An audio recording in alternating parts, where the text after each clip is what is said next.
when you study the development history of the powerful nations of the world, ladies and gentlemen, you'll find names of individuals and organizations that played a pivotal role in the transformation of those societies. That has been the standard. That has been how many developed countries got there. In the United States, for instance, you hear of Standard Oil by John Davison Rockefeller, controlling 90% of America's oil at the time. You hear of Carnegie Steel by Andrew Carnegie in the Industrial Revolution in America.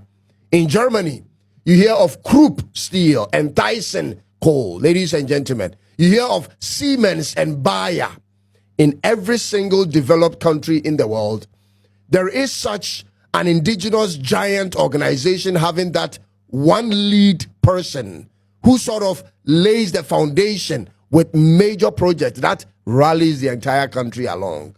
Ladies and gentlemen, in Japan, for instance, there were four of them. They were actually called the four Zaibatsu, or the big Zaibatsu, the big four Zaibatsu. They were Michu and Mitsubishi and Sumitomo and Yasuda.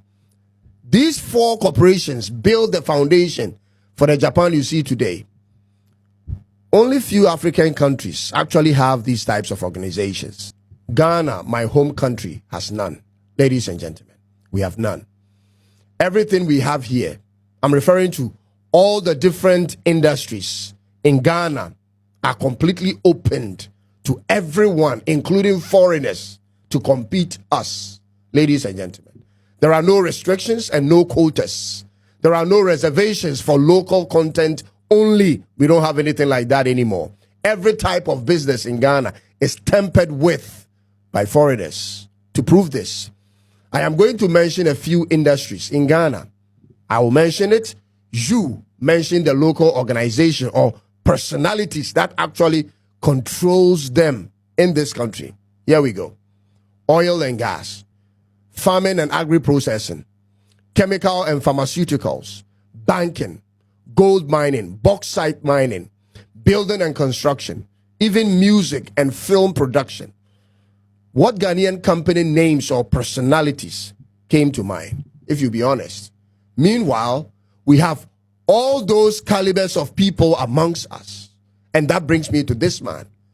This man, Ibrahim Mahama, ladies and gentlemen, is a blessing to Ghana in disguise.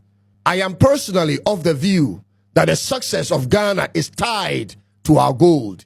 We were named the Gold Coast for a reason. Ghana's situation is similar to the situation of South Africa in this sense.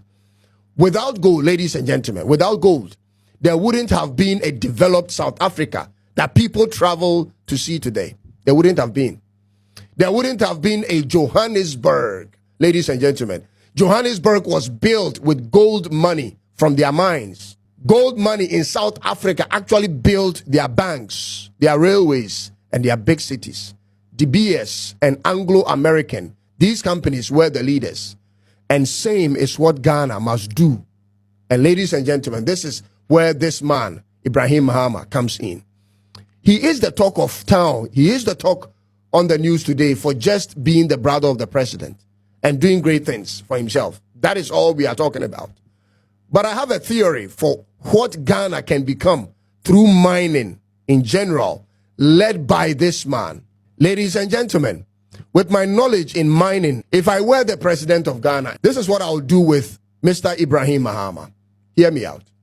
I will lead the country Ghana into a partnership with him. And in that partnership, we will do what has never been done in Africa's history. We will establish the biggest gold mine in the world that's owned jointly by the Republic of Ghana and engineers and planners. Engineers and planners will become Ghana's partner for life. And that will become the backbone. Gold will become the backbone of our country's economy.